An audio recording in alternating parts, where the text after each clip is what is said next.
Hello and welcome to Incredible AI Art Analyzed, a new series where we slow down and take a closer look at some of the most fascinating, mind-bending images created by artificial intelligence.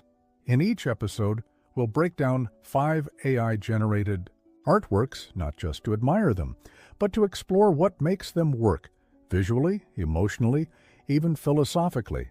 Think of it like walking through a gallery, but one that didn't exist until a machine dreamed it up. Today, we're kicking off with a piece that made history, or at least looked like it belonged in a history book. Image 1, Edmond de Belamy. This is Edmond de Belamy, or rather, it's a portrait of someone who doesn't exist. At first glance, it looks like something you'd find in an old European estate. A nobleman posed against a soft, neutral backdrop dressed in formal black. A hint of a white collar at his throat. It's got all the cues of classic oil painting, but stare a little longer, and things start to feel wrong. The face is blurred, almost smeared. The expression is unreadable, more of a suggestion than a statement. It's as if the painting is still loading or fading out of memory. What you're actually looking at is one of the most iconic early examples of AI-generated art. Edmond de Belamy was created in 2018 by a Paris-based collective called Obvious. They trained a generative adversarial network, or GAN, on thousands of portraits from the 14th to the 20th century. The GANs studied all those paintings and then attempted to create one that fit in. The result was this ghostly gentleman, convincing at first, but just uncanny enough to make you pause. Compositionally, the image follows traditional portrait rules. The subject is centered, shoulders angled, torso turned slightly. There is a sense of weight in the dark clothing at the bottom of the frame, anchoring the composition, while the brighter tones around the face draw your eyes up. There's no hard detail here. Everything feels soft, like it's been painted in fog. It's elegant and eerie all at once. And then, in the bottom right corner, you see the signature. Not a name, not initials, but a math formula. It's the loss function of the GAN, the actual code used to guide the algorithm as it learned. It's equal parts absurd and brilliant. Instead of an artist signing their canvas, the machine signed it with its own instructions for creation. So, what does this image mean? It might be tempting to dismiss it as a gimmick, a machine mimicking what it doesn't understand. But maybe that's the point. Edmond de Belamy isn't a portrait of a person, it's a portrait of process. It shows us what happens when you train a system on human creativity and let it remix what it finds. The result is familiar, but hollow, emotional, but impersonal. It forces us to ask, is this still art, or is it something else entirely? Whether you find Edmond haunting, beautiful, or unsettling, one thing is certain: it opened the door to a whole new world of visual creation, and this is just the beginning. Let's shift gears from eerie elegance to full-blown hallucination. This is Leonardo da Vinci's Mona Lisa, sort of, or at least it was. What you're seeing now is the Mona Lisa filtered through the mind of a machine, specifically through something called Google DeepDream, an early experiment in what happens when you ask an artificial neural network not just to recognize patterns, but to amplify them, and then amplify them again and again until reality completely melts away. At first glance, this image is loud, hypnotic, saturated in alien color, but give your eyes a moment and you'll start to notice something stranger. There are dog faces everywhere, floating, melting, merging into each other. Some with 3 eyes, some with scales, some fused into architectural elements in the background. The longer you look, the more it pulls you in, like some recursive fever dream you can't quite wake up from. Technically speaking, DeepDream works by enhancing the patterns a neural network sees when it tries to classify an image. Imagine showing a network a random cloud, and it says, "That kind of looks like a dog." Then you ask it to make the image more like a dog. Then you repeat that process hundreds of times. That's what's happening here. It's a feedback loop, vision with no off switch. and it leads to this psychedelic jungle of eyes and snouts, and fractal fur. Composition-wise, the original Mona Lisa is still buried underneath.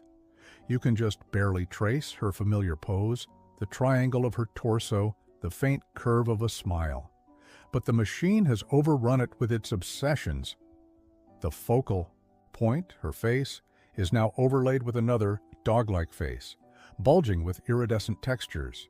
The background has become a field of miniature creatures like a biological landscape from another dimension, and that's part of what makes DeepDream so unsettling. It doesn't create from scratch, it hijacks.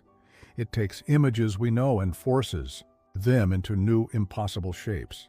It reveals what's happening inside the neural network, what it wants to see, what it overinterprets, what it can't let go of. In that way, DeepDream is less about the final image and more about exposing the surreal logic of machine perception. There's something almost poetic here. The machine dreams in dogs, not because it loves them, but because it was trained to recognize them.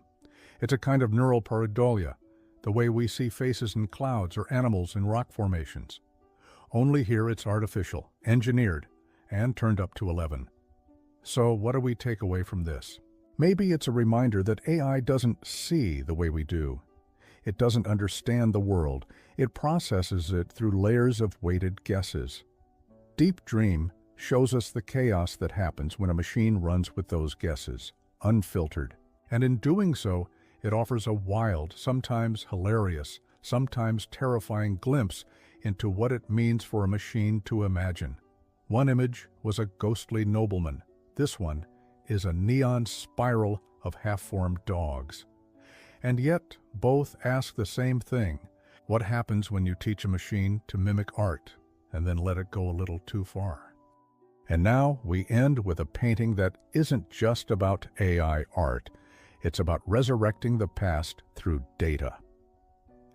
This is the next Rembrandt, a portrait that looks like it steps straight out of the 17th century.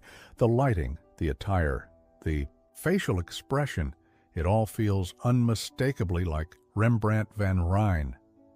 But this man never lived, and this painting was never touched by human hands. This image was created in 2016 as part of a collaboration between technologists, historians, and engineers. Their goal wasn't to copy a Rembrandt, but to generate a brand new one, something he might have painted, but never did. They gathered data from over 300 of Rembrandt's works, analyzing everything from facial proportions to brushstroke techniques. The AI learned how Rembrandt painted, his patterns, his style, his tendencies, and then used that knowledge to imagine a new face, rendered entirely from scratch. The result is striking. The figure is turned slightly, his dark cloak rendered in rich painterly folds, with a crisp white collar that catches the light. His wide-brimmed hat casts a gentle shadow over his face. There's no background detail, just an earthy, neutral fade that directs your full attention to the man himself. It's intimate, calm, and eerily familiar. But here's what makes this image different from others we've looked at. It doesn't distort or deconstruct. It doesn't push boundaries into the surreal or the uncanny. Instead, it aims for reverence. It seeks to understand the old masters, not by imitating a specific piece, but by simulating their creative process. This isn't a dream, it's a reconstruction, a data-driven ghost. So what do we do with this? Is it art? Or is it a high-tech tribute? Is the creative act still sacred if it's been reverse-engineered? Maybe that's the real question. This image poses. Can machines help us not just make new things, but understand old ones more deeply? Can AI not just imagine the future, but preserve the spirit of the past? And maybe, just maybe, that's what this entire episode has been about. We've gone from ghostly nobles to psychedelic dogs, from fractured fragments to digital resurrections. And through it all, one thing is clear. AI doesn't just copy what we've made, it reflects what we value: style, emotion, mystery, meaning. Whether these works inspire, disturb, or confuse you, they all point to the same truth. Art is no longer just a human endeavor.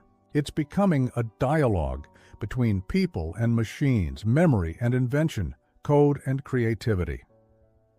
Thanks for watching this first episode of Incredible AI Art Analyzed.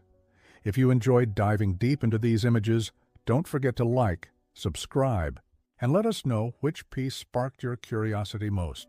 We've only scratched the surface. The next gallery is already waiting. See you in the next one.